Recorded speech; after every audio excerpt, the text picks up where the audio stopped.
Muy buenas, bienvenidos a un nuevo capítulo de Nullway Podcast. El día de hoy, continuando con el tema de entidades inquietantes, que si no lo vieron los invito a ver el capítulo anterior de este tema, vamos a continuar con el resto de entidades que nos quedó pendiente. Lunian, te agradecería si haces un breve resumen o listado de los que ya hablados y sigues con el resto, por favor. Ok, ¿qué tal? ¿Cómo están? Buenas noches. Quiero darles un saludo muy grande a todos nuestros oyentes. Si mal no recuerdo, porque yo la verdad es que ya no me acuerdo muy bien precisamente de los nombres, habíamos hablado de una de las entidades de la Amazonia peruana que tenía la cualidad de tener un pie en una dirección y el otro de otra forma, o invertido o volteado. También habíamos hablado de una entidad española que era capaz de robar la energía vital de sus víctimas y también, no recuerdo el último, habíamos hablado. Tenemos Los el perritos, los cadejo. perritos. Ajá, exactamente, habíamos hablado de los perritos o los bien llamados cadejos.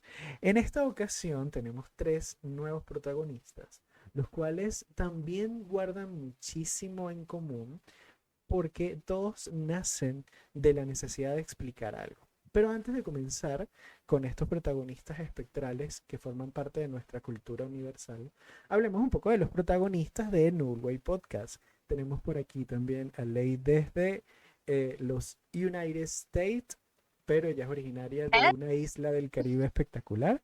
Por favor, Ley, saluda a nuestros oyentes. Hola, de Cuba, para los que no sabían. Exactamente.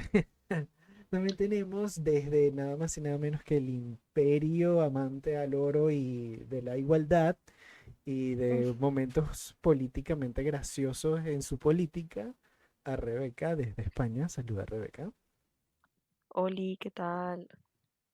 Y por último, pero no menos importante, quizás el más funable de todos los presentes aquí, tenemos desde la Amazonia peruana, mentira, desde la costa, porque si no me equivoco está en la costa peruana, pero es En originario efecto. de un país que empieza por U y termina por Y. Por favor, Tao, saluda a nuestros oyentes. Sí, sí, Uruguay, sí. Hola, buenas. Uruguay, ojo no confundirlo con Argentina. Ahora, me gustaría hacer una muy brevísima pausa y preguntarle, ¿ustedes tienen KFC? Bastante. Pero bueno, yo lo que sí sé es que No, trabajo sí tengo. pero tienes que decirle, pero no tienes una agenda bien estructurada, Ley. No tienes una Es agenda bien correcto. estructurada. No dispones del tiempo para dirigir y No preparar. tengo tiempo para Muchas hacer una cosas. agenda. Bueno, pero es yo sé que es un podcast de humor, pero no es un podcast de indirectas internas, no. Y por último, bueno, de mi persona, yo soy Lunian, normalmente me dedico de manera muy amante a lo que es la creación de contenido y el día de hoy vamos a hablar nuevamente, siguiendo la continuación de este pequeño segmento en New Way Podcast llamado Entidades Inquietantes. Hoy exploraremos los misterios y relatos sobre entidades paranormales con un enfoque entretenido. Eh, Mis compañeros me preguntaban por qué está la imagen de Gino. Y eso lo voy a decir al final. Vamos a hablar un momento antes de darle un preámbulo a nuestros protagonistas. Y es un ligero introductorio al mundo paranormal, tal y como lo hicimos en el capítulo anterior. Vamos a conocer historias de tres entidades tan inquietantes que han generado un impacto en sus culturas y en sus países. Seres tan enigmáticos que solo mencionar su nombre generaban miedo a lo largo de nuestra historia.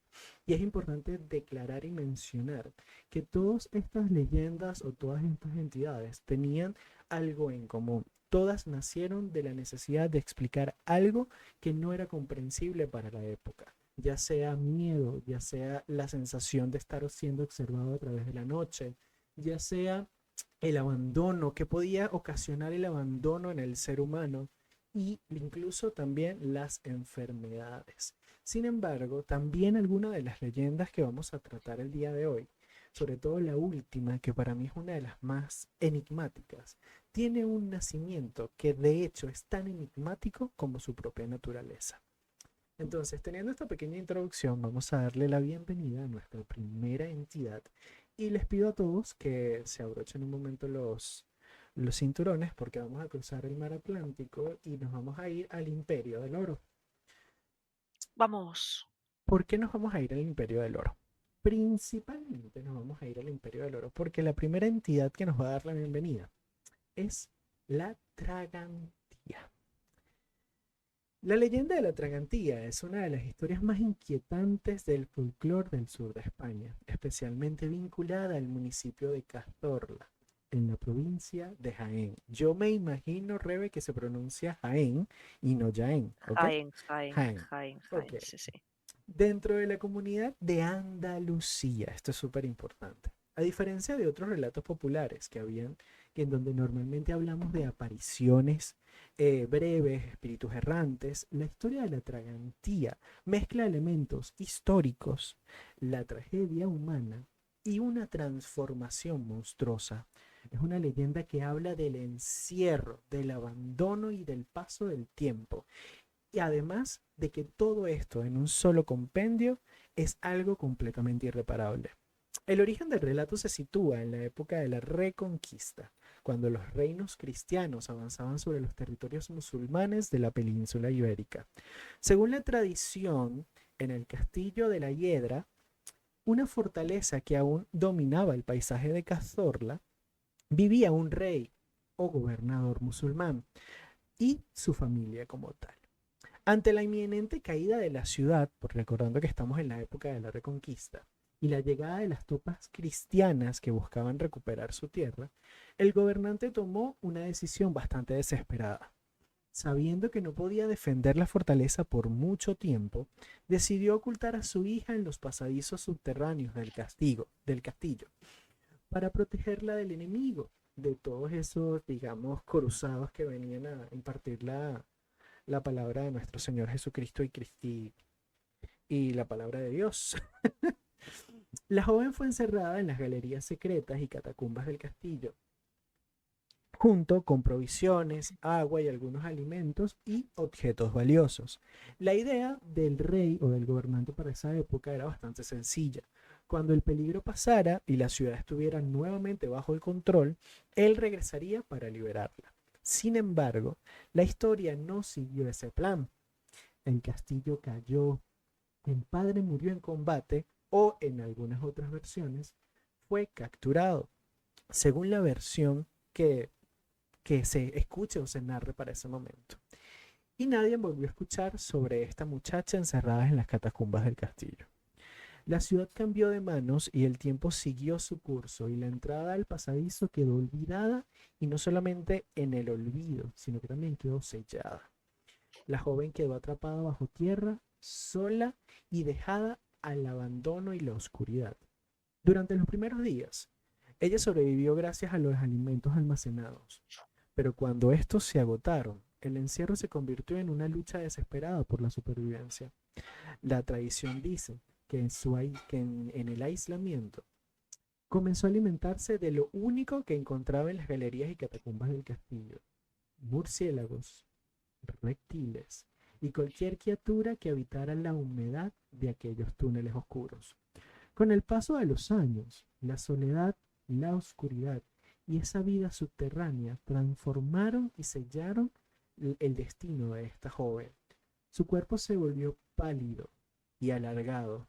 Su cabello creció sin control. Sus ojos se adaptaron por completo a la penumbra y su voz, al no usarse con otros humanos, se volvió áspera, extraña y casi inhumana. Fue así como nació la Tragantía. Ahora, yo quiero que ustedes, chicas, me digan, con esta pequeña introducción que les he dicho, ¿cómo se imaginan a la Tragantía? O sea, ¿qué piensan sobre el concepto de que esta mujer fue dejada como Rapunzel, pero en vez de una torre, en las catacumbas del castillo? Bueno, primero que nada, ¿por qué no salió? Eso es lo primero que me viene a la mente, ¿no? hija, vete. Pero segundo, lo que estás escribiendo tiene sentido, o sea, no tiene sol, se pone pálida, come cosas raras, obviamente el cuerpo es diferente. Eso la veo como más bien como la niña del pozo, me parece. Literal, literal, literal. La niña del pozo, la del aro. Ujú. ¿Qué piensas tú, Sí, Tavo? sí. Se me hace curioso imaginar cómo llegó a un punto de evolución tan rápido y de desarrollo corporal, pero en general me llama la atención para saber qué le preside a esto.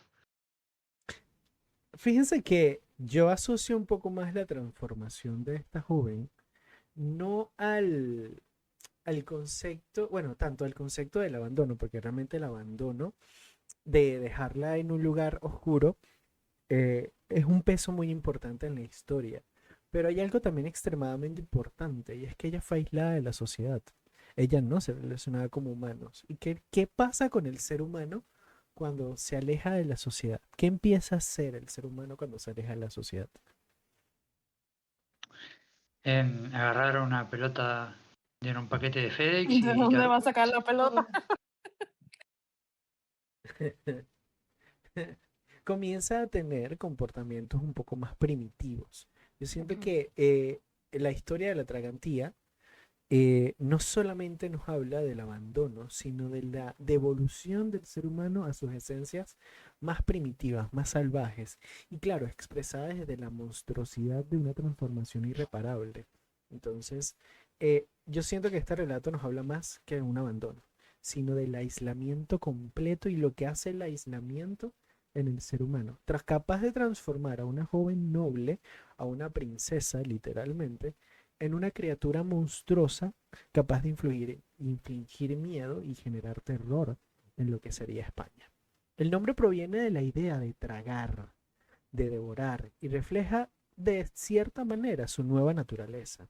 En muchas versiones, su parte superior sigue siendo la de una mujer, pero de la cintura para abajo, su cuerpo se transformó en el de una larga serpiente. Incluso algunos relatos mencionan que tiene un tamaño colosal, algo titánico mucho más grande de lo habitual.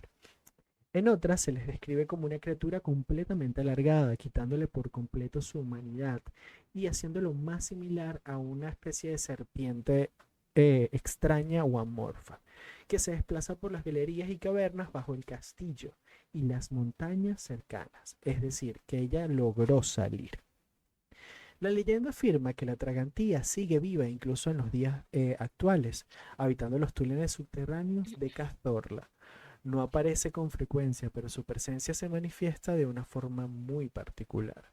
Cada año, en la noche de San Juan, que es el 23 de junio, se dice que emerge de su escondite y recorre los alrededores del castillo o las cuevas cercanas al mismo.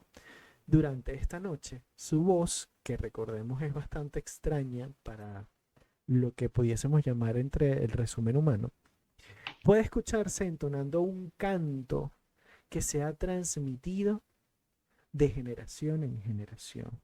Y el canto es el siguiente. Yo soy la tragantía, hija del rey moro. El que me oiga cantar no verá la luz del día, ni la noche de San Juan. Este verso es uno de los elementos más conocidos de la tradición. El canto funciona como una advertencia a la vez de también una amenaza. Escucharla, según la creencia, trae mala suerte, enfermedad e incluso la muerte. Por eso, en tiempos antiguos, los habitantes evitaban acercarse a toda costa a las cercanías del castillo o las cuevas durante la noche, sobre todo las del 23 de junio. Más allá del Es elemento sobre... que, adelante. uy, perdón, es que supongo que allí no se celebra San Juan, ¿no? En Latinoamérica. En algunos No, países se me toma en está diciendo por cuenta, aquí que no. en algunos países se No, toma no, en yo no lo cuenta, conozco. en algunos países sí se toma en cuenta porque aquí en Venezuela sí hay poblados que celebran la fiesta de San Juan, pero no es una tradición muy arraigada aquí en Latinoamérica. Yo creo que es más de España. Es que ¿Sabes? lo que Si voy es que pudieras aquí explicarlo. se llena de gente, básicamente. Es como una, voy a decir macro fiesta, pero por decir, en todas las comunidades de España. O sea, se encienden hogueras, está lleno de gente, igual por eso relata la noche de San Juan. Fíjate que es súper interesante porque estas macro reuniones religiosas, o me imagino que festivas, nos están hablando de que incluso en estas reuniones donde hay tanta gente también existe el peligro. Entonces, oye, es muy interesante. Aquí, como te había mencionado, aquí en Latinoamérica sí hay algunos poblados. Aquí en Venezuela los hay, que, claro, con mucha intercambio cultural, con el tema de los tambores y todo ese tipo de cosas. Pero yo lo identifico que San Juan es algo más de España. Los Más que allá no de... conocemos, expliquen qué es San Juan, qué, cuándo pasa, cuándo sucede, porque no sé nada. A ver, no sé si quieres explicarlo tú, Rebe. San Juan. Sí, a ver, es muy sencillo. Básicamente lo que se hace ahora, ¿vale? Igual antes se hacía otra cosa. Básicamente en San Juan, la noche del 23, creo que es, en- se suelen hacer cerca de playas, ¿vale? Se suelen hacer en playas. Se montan varias hogueras. Hay gente que monta la suya. Básicamente la enciendes y, bueno, lo que hacen ahora, básicamente botellón, se saltan por encima de las hogueras. Y básicamente eso es una macrofiesta porque se junta un mogollón de gente. O sea, están las playas llenísimas de gente, llenas de hogueras. Fíjate que es muy interesante porque relatas que la mayor concentración de gente o personas está en la costa o en las playas y la Ujú. tragantía está en las montañas y cuevas de Cazorla. Entonces, es como, aléjate de allá porque está esta señora alias No, Casiopea digna de Casiopea. matarte y, y hay más gente, o sea, únete a la fiesta de Ujú. San Juan. Es interesante. Bueno, yo te digo playa, pero porque yo vivo casi a pie de playa y Ok. es donde se suele hacer siempre. De hecho, hay una playa aquí al lado, son como dos playas unidas. Hay una playa que se llama Playa de San Juan. Ahora, dime algo, tú no estás cerca de Andalucía, ¿cierto? No, estoy totalmente al contrario. Andalucía es el sur y yo vivo en el norte, en Ok, o Asturias. sea, el tema de San Juan es una fiesta literalmente patronal en lo que sería España, o sea, se celebra en toda Se España. celebra, efectivamente, se celebra en toda España, pero más que nada dije de que se suelen hacer a pie de playa, más que nada por las ciudades de costa. Ok, En lo que es ciudades que no tienen playa, pues la harán en un campo o sí, en un campo abierto, supongo. ahora, yo no estoy muy diestro en en la geometría, en la geografía, perdón, de España, pero Andalucía tiene costa. Sí, sí, sí, hay ciertas partes de Andalucía que tienen costa, Oh, qué pero... interesante. Ay, que me atraganto al hablar.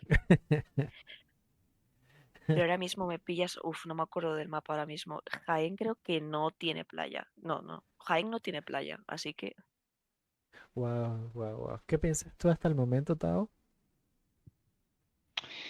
Desconocida de tal festividad, es curioso, pero no sorprendente porque ya he sabido que las festividades, sobre todo religiosas, atraen a mucho público. Pero como dijiste antes, es interesante saber que ni siquiera en estas festividades se puede estar a salvo en un contexto más tétrico como en entidades que estamos hablando, ¿no? Fíjate que a eso también quería llegar, porque la gran mayoría de las festividades religiosas también tienen una historia de terror asociada. O sea, aquí tenemos a San Juan con la Tragantía. También aquí en Venezuela, cuando se celebra la Semana Santa, también en aquella época se narraba que era el momento favorito de salir del diablo, pues.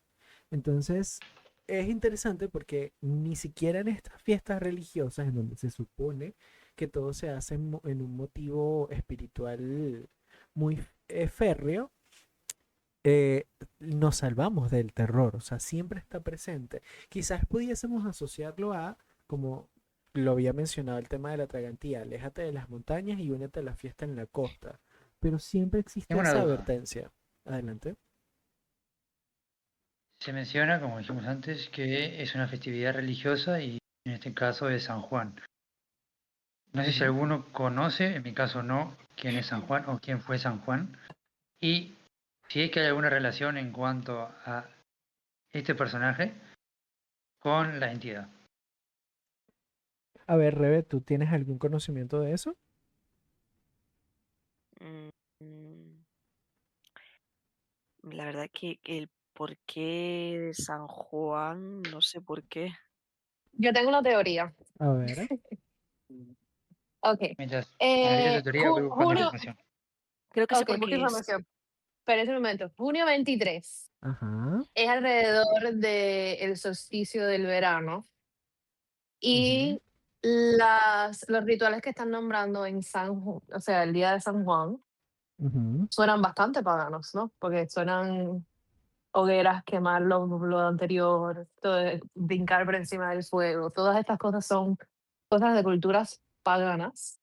Y qué casualidad que esto ujú. pasa exactamente justo alrededor del verano del solsticio.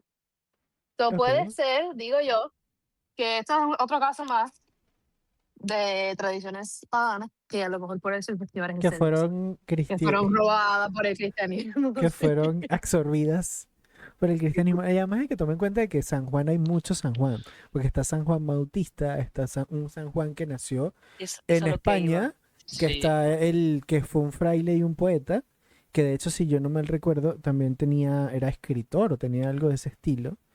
Y hay muchos San Juan, San Juan de Dios, San Juan Bautista, San Sí, Juan de es a lo que iba, Bornós. de hecho. O sea, hay como muchos San Juan. Yo no creo que tengan una relación con Atragantía, pero como me imagino que la fiesta de San Juan tiene una representación tan importante a nivel religioso en España, que estamos hablando de cristianos o católicos, acuérdense de un detalle importante, la Atragantía no era católica, sino que era una princesa de los moros. No sé si te está bien el término de decirlo, pero sí. recuerden Mm, que ella era una princesa que estaba en la época de la Reconquista. O sea, ujú. ella no era cristiana, era No, pero musulmana.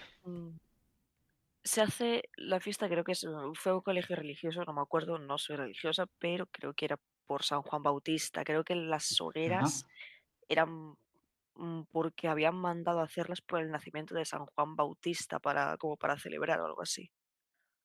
Si me permiten, Imagínate. le doy un poco más de información que ahora la Sí, busqué. sí. Juan el Bautista, o Juan San Bautista, fue un predicador judío del siglo I y una figura muy importante en el cristianismo porque fue quien bautizó a Jesucristo en el río Jordán, Amigo. Ujú. predicaba el arrepentimiento y preparaba a la gente para la llegada del Mesías y bautizaba a gente en el desierto como símbolo de purificación. Como último dato, bueno, dos últimos datos, murió ejecutado por orden de Herodes Antipas y Ujú. se celebra o se conmemora el nacimiento de Sí, San fíjate Juan que o sí, Juan Bautista el 24. la relación de las hogueras es con San Juan Bautista. No es con ni el San Juan de Borneos, ni es con el Bautista. Porque es que sí hay muchos Y San Juan, pero sí está como más permíteme algo, centralizado en eso. Ajá. como si no me equivoco dijo Ley, eh, se hacen hogueras porque coincide con el solsticio de verano en el hemisferio norte y antes del cristianismo como tal ya se hacían rituales con fuego para celebrar el sol y la fertilidad. Lo Con el tiempo la sabía. iglesia lo asoció a celebraciones del nacimiento de San Juan Bautista.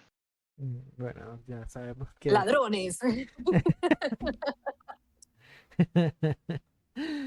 bueno, sí, sí, sí, sí. Qué interesante, definitivamente muy, muy, muy interesante. Muy bien, vamos a proseguir porque más allá del elemento sobrenatural, la leyenda tiene una fuerte carga simbólica. La tragantía representa el abandono absoluto y el aislamiento social. Es una figura nacida de una promesa que nunca se cumplió, de una protección que se convirtió en una condena. Su transformación en criatura monstruosa refleja cómo el aislamiento extremo y la supervivencia en condiciones infrahumanas pueden despojar a la persona de su vida anterior, de su identidad y de incluso su propia humanidad. También encarna el paso del tiempo como una fuerza irreversible. Mientras el mundo exterior cambió de reinos, lenguas y generaciones, ella quedó atrapada en un presente eterno, sin contacto humano, sin historia que avanzara más allá de la humedad de aquellas catacumbas. El entorno de Cazorna también contribuye mucho a este relato, principalmente porque la zona está rodeada de montañas, bosques y formaciones rocosas con numerosas cuevas y cavidades que incluso a estas alturas no se han descubierto. Durante siglos, los ecos y corrientes de aires y sonidos de animales nocturnos alimentaban la imaginación popular. Posiblemente muchos de esos animales fueron confundidos con la tragantía. Cualquier ruido proveniente de las galerías podía interpretarse como el lamento o la amenaza de una criatura reptiliana. Con el tiempo, la leyenda se integró en la identidad cultural del lugar. Hoy forma parte del folclore local y aparece en relatos turísticos y en celebraciones. Sin embargo, conserva todavía ese tono inquietante. No es una historia de un monstruo que ataca por maldad, sino de una tragedia prolongada hasta convertirse en algo irreconocible. Algunos estudiosos interpretan a la tragantía como una metáfora del miedo al encierro y a los espacios subterráneos, alias claustrofobia. Otros la relacionan con algunas antiguas tradiciones sobre los seres serpentinos asociados a las cuevas y los lugares profundos. Pueden también verse un eco entre los conflictos históricos entre las culturas, donde las derrotas y los cambios de poder dejaron historias perdidas que quizás no tienen tanto impacto como la historia global. Lo que mantiene viva la leyenda es su dimensión humana. Antes de ser esta criatura horrible, ella fue una joven indefensa esperando por alguien que regresara por ella. Ese detalle transforma el miedo en algo un poco más complejo. Compasión mezclada con inquietud, logramos empatizar un poco con una criatura. Hoy, quienes visitan el castillo de la Hiedra o recorren las montañas de Cazorla, escuchan la historia como parte del patrimonio local. La mayoría entiende como una narración simbólica, pero cuando llega la noche de San Juan y el viento se mueve entre las piedras y cavidades, el eco vuelve a sonar diferente. Y entonces, como dice aquel viejo verso, más de uno prefiere no acercarse demasiado. Porque en el folclore, en algunas historias incluso, no solo se explica el pasado, también se enseña que los lugares es mejor recorrerlos de día y no en mitad de la noche. ¿Qué piensan ahora? Ya ahora tenemos por completo el relato de la tragantía. ¿Qué les pareció a esta entidad o leyenda española? Curioso. Sí, Es me da decir, lástima. por un lado te da lástima y por otro me da curiosidad saber cómo sería una interacción con esta entidad. ¿Por qué? Porque como tú has dicho, hay todo un desarrollo y hay, vamos a decir, una dieta alimenticia, Ujú. pero no hemos mencionado, creo, eh, qué clase de contactos ha tenido con la gente. Sí, de hecho, yo estuve viendo varios relatos y en ninguno se habla que ella ataque directamente. De hecho, siempre se habla de su canto, de que su canto es lo que trae malos augurios. De hecho, lo asocian con las banshees, pero no ataca directamente. O sea, no hay un relato, me imagino que a lo mejor sí lo hay, yo no lo encontré, pero yo por lo menos no encontré ningún relato en donde ella ataque o asesine a alguien, sino que solamente su presencia ya genera una mal augurio o un mal por venirse. Tanto su nombre, la historia, la presencia creo que imponen bastante como para agregarle que, no sé, mata Sí, gente. ¿no? Y además si le tomas en cuenta que en algunos relatos, y tal como vemos en la ilustración, es una serpiente colosal. O sea, en algunos relatos es solamente una mujer mitad serpiente con mitad, bueno, mujer mitad serpiente. Pero hay otros relatos en que literalmente su cuerpo se enrolla en múltiples cavernas y en múltiples, ¿cómo se llama? En múltiples árboles, asociando ese tamaño colosal con su nombre de tragar, de devorar, porque ella literalmente pasó mucha hambre. Entonces es una historia muy, muy interesante porque no solamente narra lo que ocurre con el aislamiento, sino que también empatizas un poco porque sabes que ella era una princesa, que simplemente la dejaron ahí varada. Es como Rapunzel si no hubiese sido rescatada. Y con menos cabello. Y no, al contrario, porque ella sí tiene el cabello largo. Porque de hecho muchas de las versiones enfatizan de que además de que su cuerpo creció, también su cabello creció mucho. Y además siempre el Le cabello. está Ajá, diciendo que Rapunzel se pone extensiones. exacto. Sí, sí, esta no, ella no. Esta mujer no. Y fíjense que ese es otro detalle muy interesante porque en entidades femeninas casi siempre la entidad femenina que es dejada a lo que sería el abandono o dejada por completo de su humanidad, el cabello le crece de forma enorme. O sea, siempre tienen cabellos muy, muy largos. Tengo una pregunta para ustedes. Adelante. Como, Trataremos de responderlas. sí, espero que sí.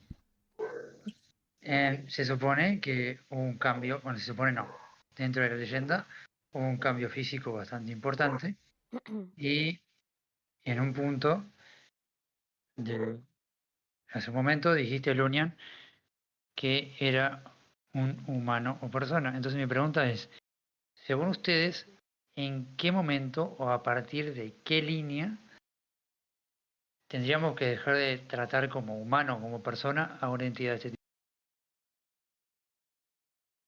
O sea, deberíamos dejar la entidad de tratarla como un ser humano. Ok. A ver, ¿qué piensan Ajá. ustedes, muchachas? Yo no soy la Eh, persona correcta. Yo no soy la persona correcta para esto porque yo le doy amor y cariño a un ratón si no, es posible. una No soy la hormiga. persona correcta. No, pero una cosa es el trato y otra cosa es lo que tú consideras humano y lo que tú consideras una entidad o un monstruo. Si me hablas de un perro, no porque sea un perro lo vas a tratar mal, sino quiero saber en qué punto ustedes considerarían que dejarían de llamar humano a esta chica, en este caso, que lo fue antes. Así, ¿qué pautas consideran ustedes que determinan que pasa a ser otra cosa? Yo creo que cuando no tenga conciencia propia de su ser y empiece a matar a otros humanos, obviamente. Ok, Ok. un punto válido. Mm, Porque fíjate que todavía ella mantiene cierta parte de su humanidad, porque aún así en su canto, ella te dice, primero te da una advertencia, y segundo, un ser que no es consciente de su propia existencia, no te Bueno, cantaría esto. he de decir que no es humana biológicamente del todo, también. Sí, Ok, eso iba a sí. decir yo. Si hablamos de qué punto deja de ser humana, bueno, cuando ya no tiene sus rasgos humanos físicamente. Pero ¿a qué punto deberíamos dejar de tratarla como humano? ¿Qué clasificamos como humanos? Porque en realidad, si hablamos al revés de pierden el control, matas a otros humanos, los humanos también hacen eso. Entonces, Exacto. Pero ah, yo no a pesar de que empatizo mucho con ella y su historia, y la trataría con respeto, o sea, literalmente, si ella no quiere que yo me acerque, yo no me voy a acercar por nada del mundo, gracias. Pero yo no la considero humana, o al menos no del todo, porque primero tiene muchísimos años viviendo. Segundo, estos rasgos bestiales están hechos para enfatizar que ella no es humana, no es para nada humana. Y segundo, yo creo que para que ella hubiese logrado transformarse, vamos a decirlo en un contexto hipotético, transformarse a este punto es que ella perdió su humanidad y ella ya se reconoce como no humana. A lo mejor es otra cosa, una bestia, una bruja, otra, pero ella ya se reconoce como no humana. ¿Qué piensas tú, Ram? Coincido bastante. Creo que en este punto ya no se le puede considerar humana.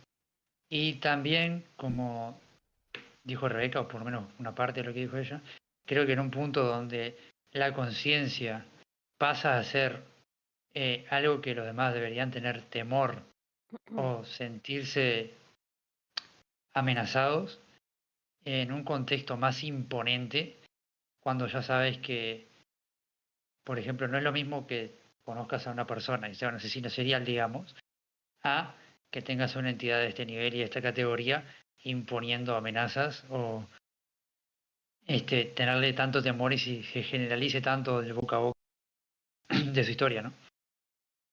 Entonces, tanto rasgos biológicos, historia Pobrecita. A lo mejor y... no quiere que la miren Pero porque se siente fea.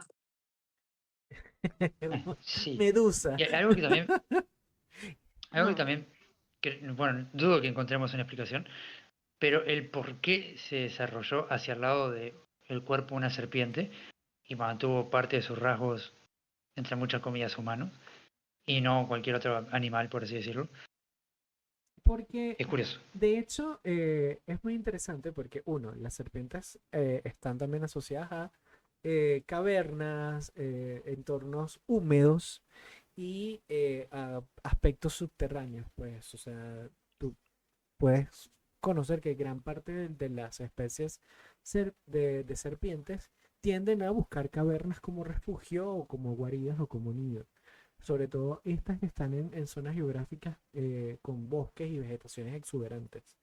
Y también las hemos encontrado en alcantarillados aquí, cercanos en lo que sería el aspecto de ciudad. Entonces yo sí la asociaría el aspecto serpentino con eso.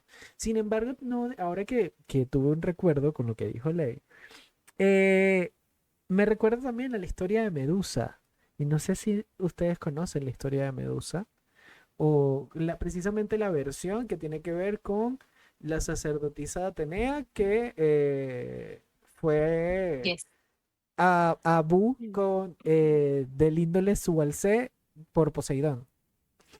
¿Ok? Yes. Entonces, ambas entidades, obviamente, Medusa se vuelve una gorgona que también tiene un aspecto serpentino, pero a ambas entidades se les quiebra la humanidad. A ambas entidades o sea, literalmente se les despoja de lo que sería su humanidad. Y esta chica fue por el abandono absoluto y su aislamiento por completo de ella no interactuaba con humanos, ella interactuaba con animales, ella tenía que sobrevivir en esas cavernas. Y para eso tenía que dejar de hacer cosas que haría un humano y que haría incluso una princesa. Entonces por eso es que cada vez se vuelve más degradante su apariencia. Ok. ¿Alguno más tiene que decir algo sobre la tragantía? Por mi parte, Yo no. No. Muy bien, perfecto, porque vamos a pasar con el siguiente protagonista que irónicamente también tiene que ver con un aspecto serpentino o ciertamente alargado. Vamos a hablar Podemos del, el de las descartar que Monster sea Luna High. entonces, ¿no? El de las Monster High. vamos a hablar del Peuchen. Peuchen, me imagino que es Peuchen, yo no sé pronunciar bien el nombre. Esto viene del idioma mapuche, entonces digamos que yo voy de a poquito, ¿no? La leyenda del Peuchen pertenece a la tradición oral del sur de Chile, principalmente a la mitología mapuche, especialmente el imaginario de este pueblo y las zonas rurales de las regiones australes. Australes son, o las regiones australes son estas que están sobre todo al sur de América.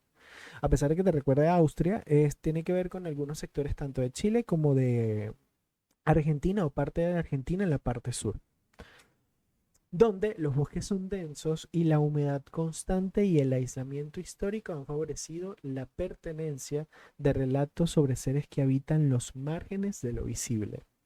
El Peuchen no es una criatura común dentro del folclore. Su figura reúne características de depredador, espíritu y entidad sobrenatural asociada al miedo nocturno, a la enfermedad inexplicable y a la sensación de ser observado en mitad de la oscuridad. En la tradición mapuche, el mundo no se divide de una forma estricta entre lo natural y lo espiritual. Existen fuerzas y seres que habitan los bosques, los ríos, las montañas, y algunos son protectores y otros son peligrosos. El Peuchen pertenece a este último grupo.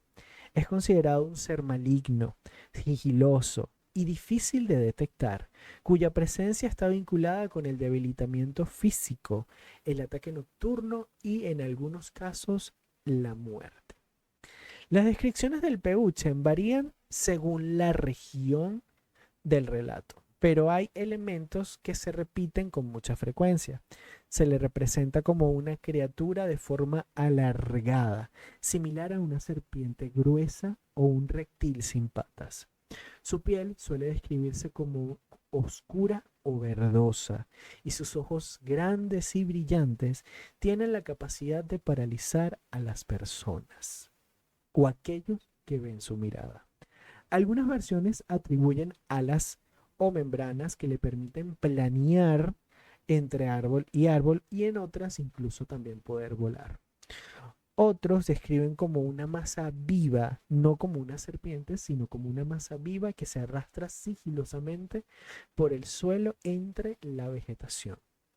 Uno de los rasgos más característicos del Peuchen es su mirada, principalmente. Según la creencia mapuche, puede hipnotizar a las personas y los animales con solo mirarlos. La víctima queda inmóvil, incapaz de gritar, de escapar o de huir, como si su voluntad fuera completamente anulada solamente por la mirada de este ser. Este elemento aparece en muchos testimonios tradicionales. Alguien siente una presencia en la noche que intenta moverse y no puede, mientras percibe unos grandes ojos fijos observándolo desde la oscuridad. Es un depredador nocturno, principalmente. Cuando las personas duermen o cuando el entorno está silencioso, se acerca sin hacer ruido, atraído por el calor del cuerpo o la debilidad de la víctima. Su forma de ataque recuerda en parte a las leyendas de criaturas capaces de absorber energía vital. A ver, un momentito. Exactamente. Algunos relatos incluso dicen de que es capaz de succionar la sangre de otros, que expresan la fuerza, o que también es capaz de absorber la fuerza o el aliento de vida de las personas, dejando a una persona débil y enferma de causas poco aparentes. ¿Qué piensan hasta ahora del Peuchen? Me recuerda un dragón. ¿Te recuerda un dragón? Ok, Sí. es válido, Sí. es válido. ¿Tú qué piensas, Rebeca? Que, bueno, no sé, es que es muy raro, es que es una serpiente con alitas. Y está tan linda, parece un Pokémon. Sí, Parece literalmente. un Pokémon. ¿Qué piensas tú, Tao? Coincido con Lacey, parece un dragón, aunque con rasgos diferentes. Y aprovechando el momento, recordarles que todo el contenido gráfico está en Instagram como @NorwayPodcast. Todo el resto de redes sociales principales están en la descripción de... Y si no, nos pueden encontrar en todos lados como Norway Podcast. Exactamente. Bueno, fíjense una cosa importante. En zonas rurales del sur de Chile, durante el siglo XIX y principios incluso del siglo XX, enfermedades como la anemia, infecciones crónicas o la tuberculosis eran difíciles de explicar. Cuando alguien comenzaba a debilitarse de forma progresiva, sin heridas visibles ni síntomas claros, la comunidad podía atribuirle este deterioro a la acción del Peuchen. El enfermo parecía consumirse, entre comillas, como si algo invisible lo estuviera drenando por las noches. Pero el Peuchen no solo atacaría a seres humanos. También se decía que era responsable de la muerte inexplicable de animales domésticos. Gallinas, ovejas, caballos podían aparecer débiles o muertos sin señales evidentes de ataque. Y todo esto durante la mañana. La explicación tradicional era que el Peuchen había pasado durante la noche para alimentarse de su energía. El entorno geográfico del sur de Chile también contribuye mucho a la formación y pertenencia de esta leyenda. Los bosques templados lluviosos, con su vegetación densa, muy similar a lo que habíamos hablado en España, y su escasa visibilidad, generan una sensación constante de ocultamiento, de que algo puede estar oculto entre las sombras de los árboles. Los sonidos nocturnos, los reflejos de los ojos de los animales en la oscuridad y la niebla frecuente alimentaban la percepción de presencias invisibles.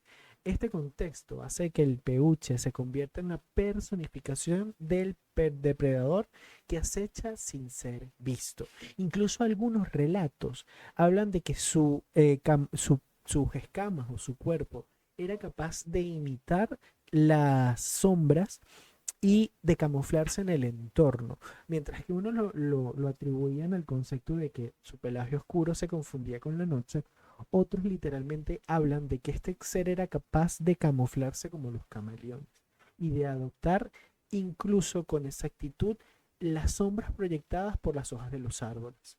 Según los mapuche, el peluche también estaba relacionado con el concepto de fuerzas dañinas o energías negativas que pueden afectar el equilibrio de las personas.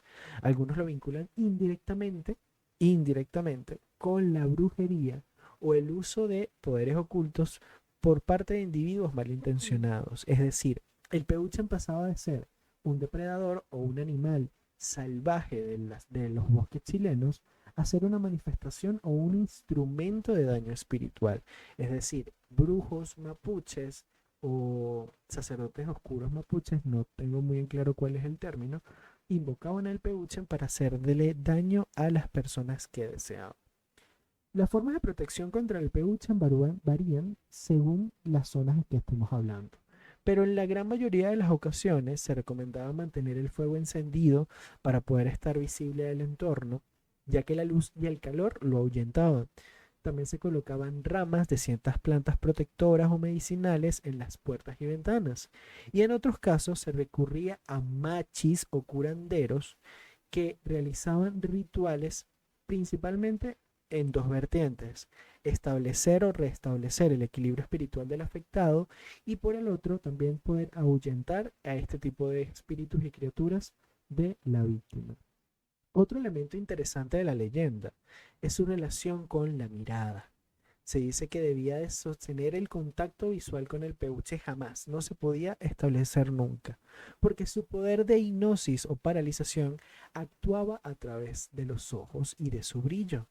Esta idea refuerza el simbolismo de que el miedo de lo que te observa en mitad de la oscuridad y esa sensación de ser visto sin poder identificar claramente lo que es. Con el paso del tiempo y el avance del conocimiento médico y científico, la creencia literal en esta criatura disminuyó un poco. Sin embargo, la figura no ha desaparecido.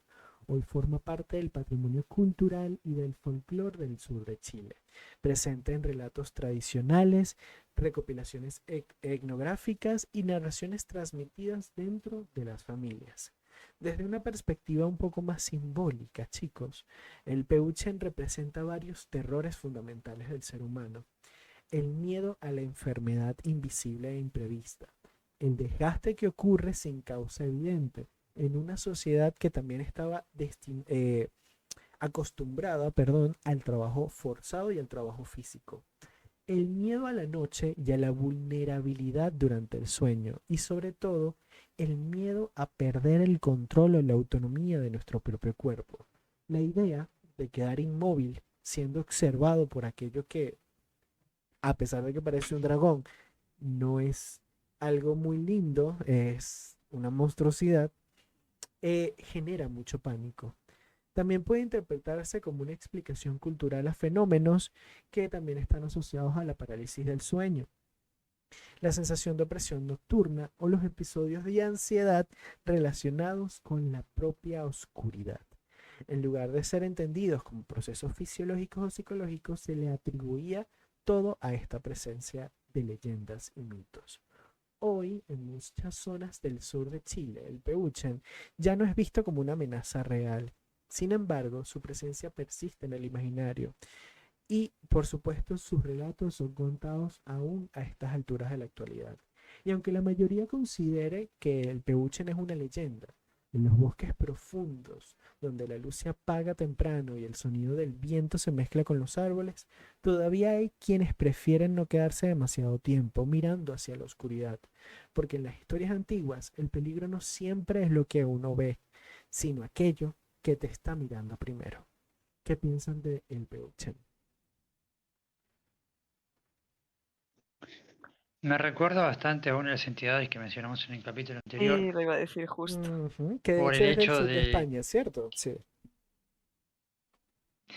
que tenía esta capacidad de, no, no diré camuflaje porque era otra manera, pero de infiltrarse dentro de las casas y absorber la energía vital o la fuerza como tal. Ujú. La Es, entidad era me la recuerda guajona. bastante. La guajona. Ujú. Eso. La La guajona. guajona.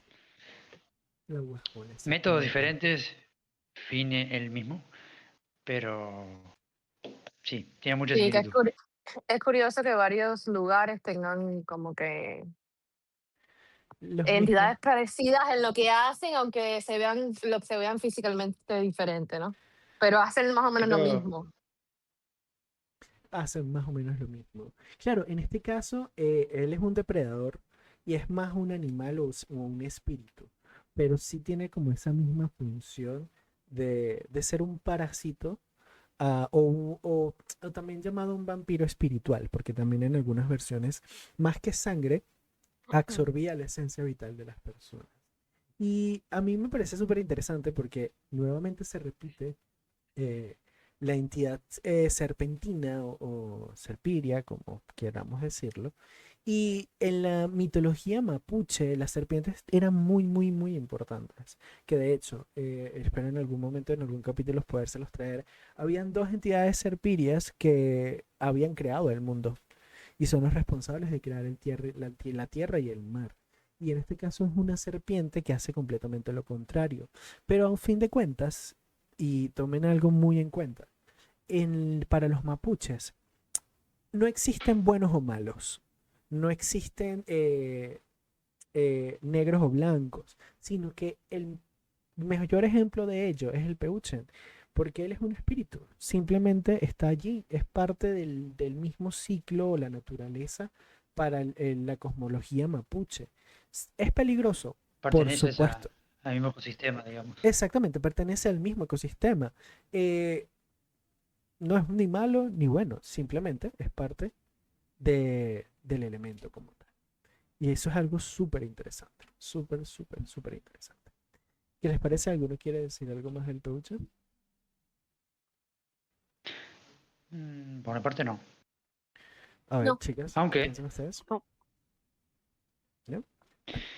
Vamos ahora con la... permíteme un momento, estaba pensando, ¿no? Ajá. Ya que dijimos ecosistema y todo de si suponemos hipotéticamente que hay una jerarquía o, digámosle, una cadena alimenticia de entidades, ¿en qué lugar o puesto consideran que estaría una entidad de esta? Mm, yo diría que el mismo nivel de los depredadores. O sea, porque a fin de cuentas él es un depredador. No estaría en la base, pero tampoco estaría en la cima como tal.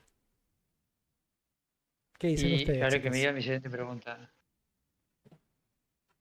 ¿habrá una contraparte de esto? Es decir, que no sea tan negativa, por Es decirlo de decir, alguna manera. una entidad como él, pero que sea benevolente. Sí, a ver, que el peuchen como tal no se considera ni bueno ni malo, pero quiero que creer haga el que efecto contrario, que te dé vitalidad. exactamente. Probablemente sí, pero no creo que sea tan similar al Peuchen. O sea, en estética no creo que sea como él, pero probablemente sí lo haya. Tendríamos que investigar un Pero poco más otra profundamente. cosa, que todas, como dijo Lunia al principio, todas estas son cosas que los humanos usaron para explicar cosas que ellos no sabían cómo explicar. Entonces, mayormente cuando el humano le están pasando cosas buenas, no trata de buscar tanto la explicación como cuando te está pasando algo malo. ¿Me entiendes? So, a lo mejor ni la hay por el simple hecho de que nadie dice, oye, me siento más fuerte hoy, ¿sabes? Se la otorgan a ellos mismos. Oh, estoy más fuerte yo porque comí bien o algo. Hoy me levanté con ganas de colorizar en países latinos. Exacto, Algo así, ¿no? exacto. Rebeca, Dime, Rebeca siempre se levanta con ganas. yo me sí. encanta el oro. De hecho, es que os voy a dejar sin reservas. Sin A ver, no reservas. es como que quede mucho, pero bueno, prosiga, Luña, por favor. Muy bien, porque vamos a hablar de nuestro último invitado. Y como les había dicho al inicio, esta última entidad es muy enigmática, porque su origen incluso, e incluso nada más su propia presencia, es un misterio. porque no llegamos a comprenderla del todo. Y nos vamos del inferior de nuestro continente americano al mar Caribe, porque tal y como decía Ley, que la mitología no existía en Cuba, pues sí existe. Y os presento a la luz Yara. En el oriente de Cuba, en la provincia de Granma, Ah, que eso es zona campo. ajá, Yo viví en ciudad. de Granma, me imagino que es así, Granma, existe un fenómeno que durante Sí, lo generaciones, dijiste bien. gracias, ha inquietado a campesinos, a viajeros y habitantes de la zona. No se trata de un sonido extraño ni de una figura que aparece entre los árboles, sino es algo incluso mucho más simple y al mismo tiempo también perturbador. Una luz, la luz Yara. Dicen que aparece al caer la noche y en los alrededores del pueblo de Yara y en caminos rurales que rodean este mismo entorno urbano. No siempre se manifiesta y no cualquiera tiene la suerte o la desgracia de verla. Pero quienes se aseguran haber sido testigos de su presencia coinciden en algo importante.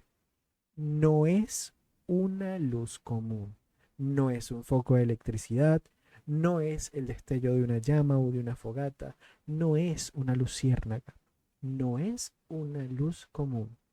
Aparece de repente, flotando a poca altura del suelo. A veces es pequeña de tamaño como la de una lámpara. A veces es grande, como que si fuera una antorcha perdida en el aire. Y a veces incluso llega a ser tan colosal como edificios o casas pequeñas. Su color varía entre el amarillo intenso, el naranja, a un blanco brillante que casi es espectral, que consta y que contrasta, perdón, de la oscuridad y del silencio del campo cubano. Y las más inquietantes de las cosas o las cualidades que ella tiene. Y es que se mueve. Esta luz no está quieta. De hecho, su movimiento es una de las cosas más enigmáticas de esta entidad o de este algo, porque no sabemos realmente qué es lo que es. No es una llama que se arrastra por el viento, como si tuviera una voluntad propia. Los relatos más antiguos la sitúan en su origen en tiempos coloniales. Según en la tradición oral, en los alrededores de Yara existieron antiguas propiedades rurales donde se acumulaban riquezas, monedas, objetos de valor y bienes escondidos por miedos y saqueos, guerras y robos. Con el paso del tiempo, muchos de estos dueños murieron sin revelar dónde habían ocultado sus pertenencias. Y a veces se dice de que esta luz indica o te guía hacia esos tesoros. Se decía entonces que el espíritu de quienes habían enterrado sus tesoros quedaban atados a ese lugar y que por las noches ese espíritu se manifestaba en la forma de una luz espectral. Para algunos, la luz de Yara es una señal, una especie de guía que indica dónde hay algo enterrado bajo tierra. Por eso, durante muchos años, personas que siguieron con la esperanza de encontrar una fortuna al final de la luz, casi siempre dicen lo mismo, que es que la luz se aleja, es decir, nunca está quieta, pero que tampoco perciben el movimiento de la misma. Es como que si no llegaran nunca a la luz. Quienes intentan acercarse notan que, por más que caminen, la distancia nunca disminuye. Algunos aseguran que los conduce a zonas peligrosas, pantanos, barrancos, terrenos inestables o lugares donde no es fácil acceder o muy fácil perderse. Otros dicen que de repente desaparece, dejando a las personas sola en el medio de la oscuridad, desorientada, sin saber cómo regresar. Hay relatos que asocian a la luz Yara con un relato aparentemente precolonial que tiene que ver con la muerte de un cacique y que es el espíritu del cacique que murió exactamente. Otros hablan de que en Cuba existía una tal princesa Yara y que también esta princesa, esta luz, es la expresión mística de esta princesa. Con el tiempo, la interpretación de esta luz también cambió. Ya no se habla de solo tesoros. La luz comenzó a verse como algo engañoso, una presencia que atrae a los curiosos para alejarlos de los caminos seguros. Los campesinos aconsejan nunca seguirla, no mirarla fijamente y sobre todo no responder si pareciese acercarse demasiado, porque algunos testimonios aseguran de que la luz no siempre huye. En ciertos momentos o situaciones permanece quieta, como si estuviese esperando porque tú llegues a ella. Flota en silencio, iluminando apenas el entorno alrededor. Quienes se han encontrado con ella de cerca hablan de que es una sensación bastante extraña. El aire se vuelve pesado, los sonidos del campo desaparecen y el tiempo parece detenerse por unos segundos en ese instante. Después, sin previo aviso, la luz se eleva o simplemente se apaga. También existen versiones más sombrías, algunas historias relacionadas con almas en pena, personas que murieron en soledad, víctimas de traiciones, accidentes o violencia y que no han encontrado su descanso. En esta interpretación, la luz no protege ni guía a tesoros, sino que simplemente vaga por el mundo de manera errante, repitiendo su presencia para luego simplemente desaparecer. En el imaginario popular de Cuba, la luz de Yara comparte características con fenómenos conocidos en zonas rurales, pero que en Cuba tienen un peso bastante propio. Forman parte de la identidad de su propia religión y se transmiten relatos familiares, conversaciones nocturnas y advertencias a quienes no conocen bien los caminos cubanos. Hasta el momento, quiero que me digan, con lo que les he dicho, ¿qué piensan de la luz Yara?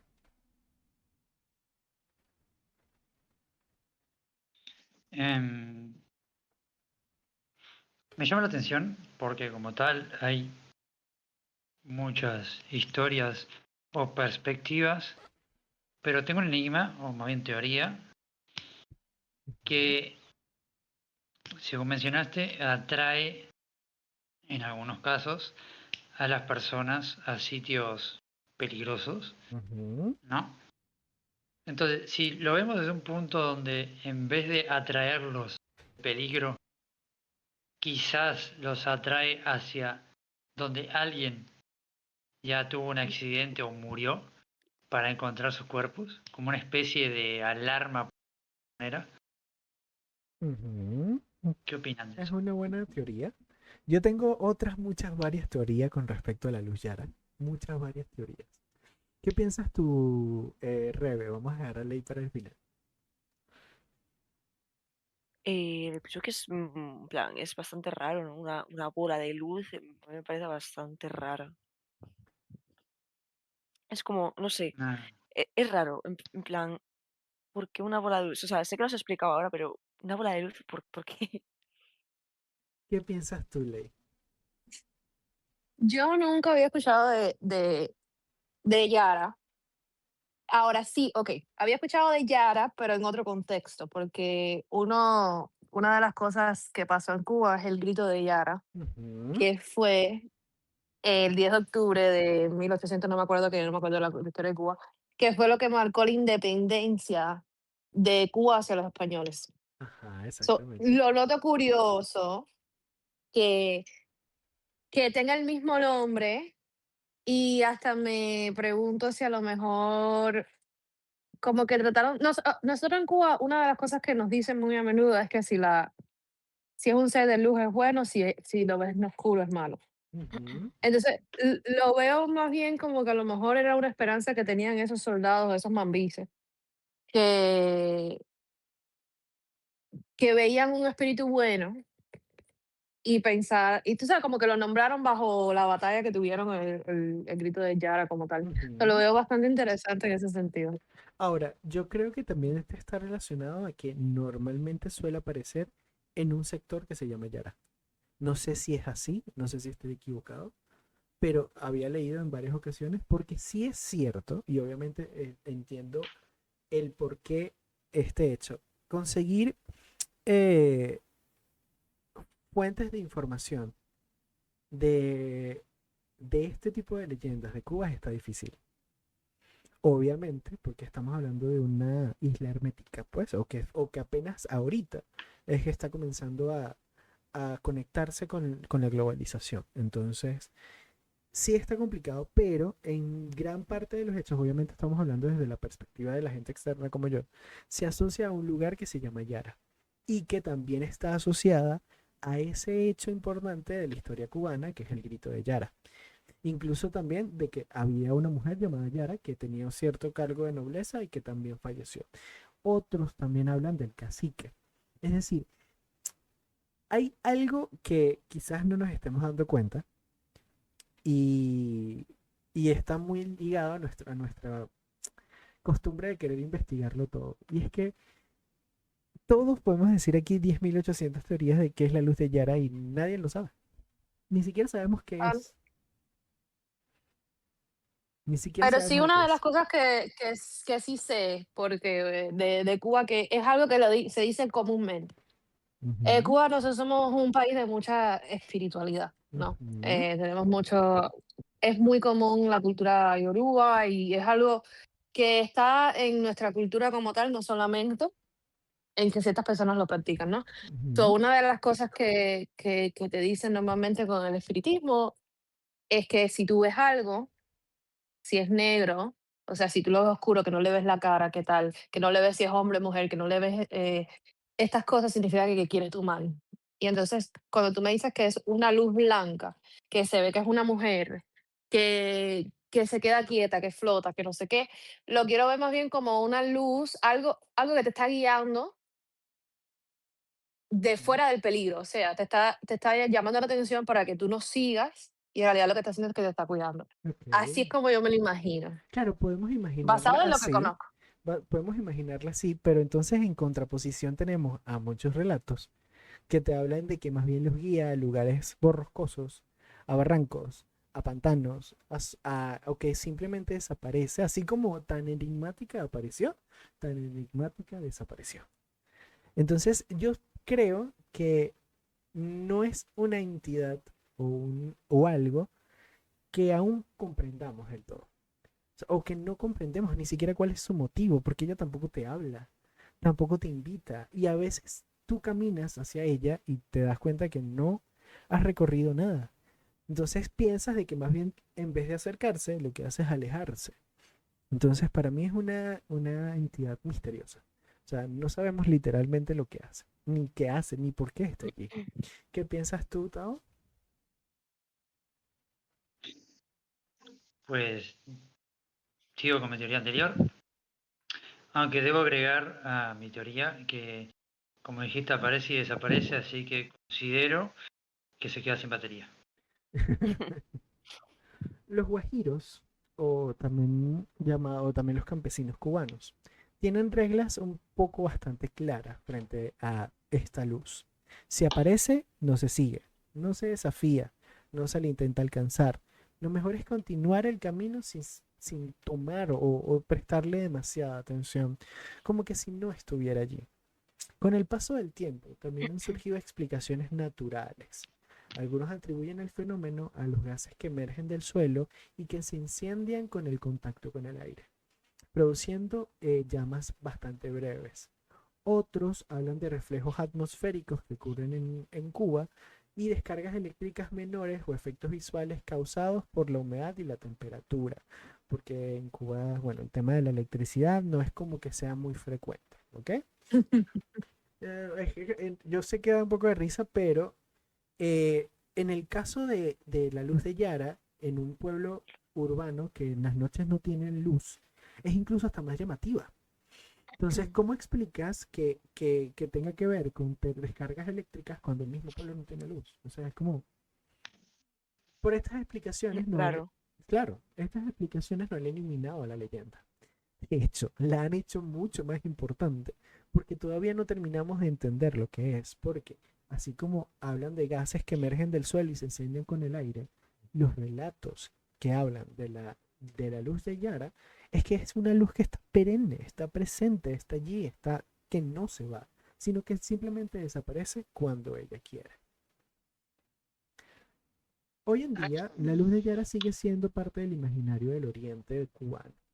No es una atracción turística ni una historia ampliada y difundida para atraer el turismo. Para quienes viven cerca del campo y transitan la noche en los caminos solitarios, el tema todavía surge en conversaciones. Algunos dicen que no creen, pero terminan viéndola. Pero tampoco caminan hacia la oscuridad a luces extrañas, ni siquiera que parezcan humanas. La leyenda ha sobrevivido por el habla del cubano, que tiende a ser muy conversador. La religión entre la oscuridad y lo desconocido. En el campo, lejos de las luces de las ciudades, la noche profunda y el oriente, que es bastante amplio a través de las cañas de azúcar, cualquier anomalía destaca, sobre todo si es un brillo inesperado en medio de un pueblo sin luz. Y el silencio de la misma noche. La luz de Yara no tiene una historia única ni un origen definido. A veces es un tesoro oculto, otros un espíritu errante, para algunos una ilusión natural y para otros es una advertencia. Pero en todas las versiones hay un elemento en común: no se le debe de seguir. Así la luz de Yara sigue apareciendo en relatos y memorias, flotando en la memoria y en la cultura, tal y como lo hace a través de los caños de azúcar. No como una respuesta, sino como simplemente una presencia. Una luz distante en medio de la oscuridad, lo suficientemente cercana para ser vista, lo suficientemente lejana para ser recordada, incluso cuando solamente desaparece tan enigmáticamente como ha aparecido. ¿Qué piensan ahora de la luz Yara? ¿Qué opinan de este fenómeno en particular? Me recuerda mucho a una leyenda que se escucha mucho, bueno, por lo menos donde la he escuchado o la he visto que la mencionan: Argentina, Uruguay, Paraguay, Brasil, sobre todo en zonas rurales, que me recuerda a la luz mala. Exactamente. Si la han escuchado, si no, en la teoría que yo manejo, o por lo menos la versión que conozco, es que se le asocia mucho a espíritus que vagan por el campo o zonas similares, y la teoría o la versión más técnica o científica, por decirlo de alguna manera, se asocia a la cantidad de huesos y por ende el fósforo que se genera por animales, cadáveres de ganado y en general que producen esta especie de ilusión que hace, digamos, una visión de una luz o de focos o similares. De hecho, ven, por ejemplo, la luz malas también, últimamente también aparentemente parece estar relacionada con radiación. De hecho, incluso, ¿sabes qué? Y efectos también magnéticos, por ejemplo, en la zona del silencio, que ya más o menos tendrán en cuenta que es una zona que, si no mal me equivoco, está al norte de México, que es un terreno desértico que incluso las brújulas tienden a dañarse o a no funcionar, la señal telefónica no llega, ese tipo de cosas. En la zona del silencio hay muchos testimonios de la luz mala, y la luz mala también está, todo su relato se ha visto a través de toda Latinoamérica. Sin embargo, yo quiero irme más allá, porque estas entidades luminosas, que solamente son una luz, no solamente están en Latinoamérica, sino que también en Europa están los llamados fuegos fatuos, que también estaban relacionados con un aspecto más espiritual, pero que también los fuegos fatuos en muchos relatos tienden a tener este papel de no ser completamente benevolentes, sino que tienden a ser engañosos. Entonces aquí entra mi pequeña también teoría, o una de las tantas teorías que yo tengo, y es el efecto del pez linterna. Imagínense que ustedes son un pez en medio del abismo oceánico y ven una luz. ¿Se acercan o no se acercan? Club, club, club, club. Ni de broma, vamos. Ajá, ni de broma. Ojo, te puedes acercar porque tú no eres consciente, porque el pez no es consciente de la luz, simplemente es atraído por ella. ¿Qué pasa con esto, con esta luz? No la entendemos, no sabemos por qué está allí, por qué vamos a acercarnos. ¿Cuál es el motivo de fuerza mayor para nosotros acercarnos a la luz mala? Están los valientes Curiosidad. curiosidad. Están los valientes que creen que es una pista de un tesoro, tal como que si estuvieran jugando un RPG o un juego de aventura. Es un silly del Genshin Impact.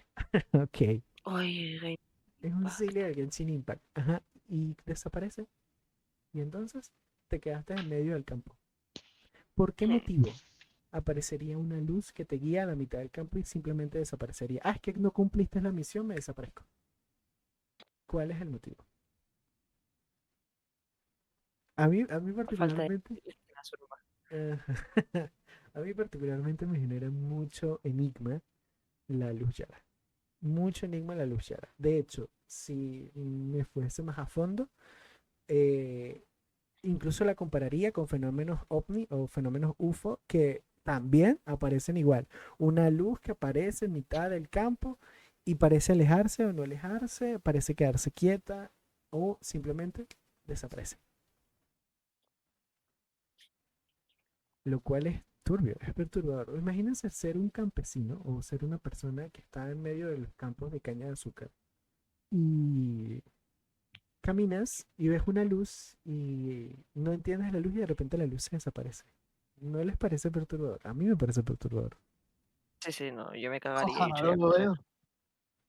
Y no, y los caños, ay, los campos de caña de azúcar son parecidos como, allá en Cuba son bien grandes. Ajá, claro. Entonces, sí, sí, como las películas de terror que son en campos de maíz, Ay, son más o sí. menos iguales, pero de cañas de azúcar, Ah, que yo lo vería hasta peor, porque en realidad son bien grandes, grandes y bastante cantidad. sí, claro, por supuesto. Son campos dedicados a la caña de azúcar. Y la caña de azúcar es Acuérdense una que hierba que crece muchísimamente alto, de hecho. sí, y no, y Cuba era el creador número uno, el exportador número uno de todo el Caribe en caña de azúcar, que era el negocio número uno de Cuba, así que imagínense el tiempo que fue eso, tan grande que era que da miedo. Sí. Y ahora imagínate que en mitad de la noche, porque son campos de caña de azúcar, ahí no hay luz eléctrica. O bueno, en respeto al pueblo cubano, en campo, estamos hablando del campo rural. Ahí no hay luz En por ningún lado. ningún lado, no hay ningún por ningún lado. La única luz es la luz de la luna, porque, ok, estamos hablando de terrenos despojados de árboles y de cielos despejados. Pero ajá, imagínate que aparezca un foco de luz como ese en mitad del campo. O sea, yo por lo menos, yo pensaría que estoy viendo un ovni. Yo estoy viendo un extraterrestre en forma de luz. O como mínimo estoy viendo algo que no, que me indica que no me acerque. O sea, porque incluso en el aspecto lógico de una persona lógica, la luz para nosotros es también peligrosa, porque nosotros conocemos la electricidad. Sabemos que un foco de luz de ese tamaño es, es raro, tiene que tener una energía capaz de matarte. E incluso no hace mucho se hizo popular un tema de los rayos estos que son rayos circulares o orbes de rayos. No recuerdo muy bien que también incluso caen en el tema de que si son reales o no. Que son rayos que en vez de caer en línea recta y ser simplemente un solo chispazo que cae en la Tierra, son rayos que se materializan en una esfera luminosa que es pura electricidad. Pura hipermega electricidad, lo cual los hace extremadamente peligrosos.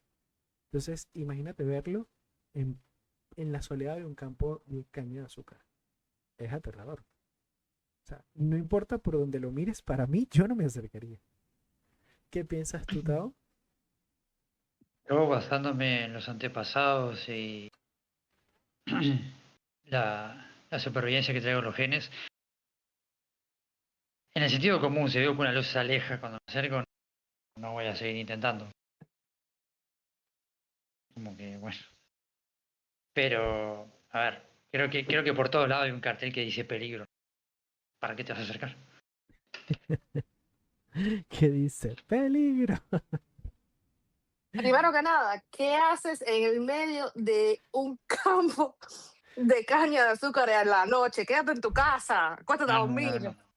Primero No, que sí, nada, ¿qué totalmente. haces en un campo en Cuba? Siguiendo una luz. No, no, Literal. la pregunta es, ¿por qué ibas a seguir la luz? Ahora, Complejo de mosca. les voy a colocar en un contexto hipotético. Esto es solamente hipotético, es parte de la imaginación para generar un poco de discusión. Somos una raza superior, lo que para nosotros se A llama ver, aliens. a veces tengo dudas de eso, pero bueno. Somos una raza superior y estamos viendo a los seres humanos como que si fuese eh, los Sims. Vemos a los seres humanos Ok. como si fuesen los Sims. Y queremos atraer a una persona.